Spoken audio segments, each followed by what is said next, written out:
Today, I would like to talk about making early comparisons and the trap that potentially both you and your child could find yourselves in if you do not manage this situation correctly. When your child first sets off playing sport, whether you like it or not, one of their main forms of feedback comes in comparing themselves with other children in their group. Now, this is totally wrong. Lots of those other children may have had a lot more sporting experience.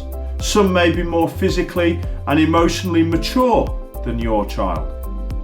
And if we leave them just to think that they are not very good, just because they haven't been given themselves the time to improve or make themselves better, then we're in real danger that we've allowed the comparison trap to allow children to fall out of sport forever.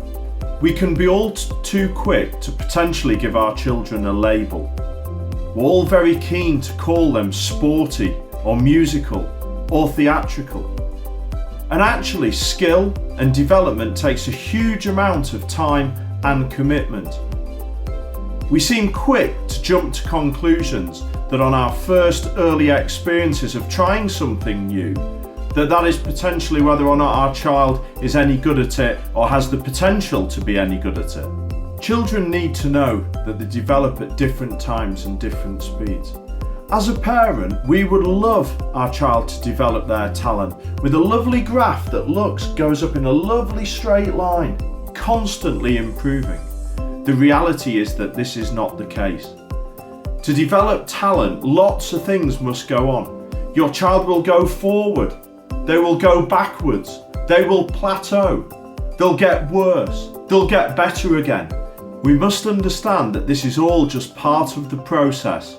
It can be a tough time for parents, particularly when teams are selected and your child comes home and says they haven't been picked, or X is better than them, or Y had a better training session, and it's really tough. But we have got to find ways of informing them and making them understand that this is just part of the process that they are going through. And if they're prepared to invest time and commitment, then they have every chance of being successful moving forward. As parents, we need to understand that early comparisons are wrong, but more importantly, we need to be able to explain to our children why they are wrong. Our top 3 tips for avoiding the comparison trap.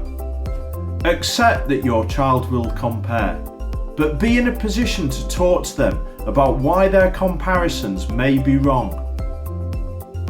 Let your child know they will never know how good they could be until they have truly invested a large amount of time and energy into a process.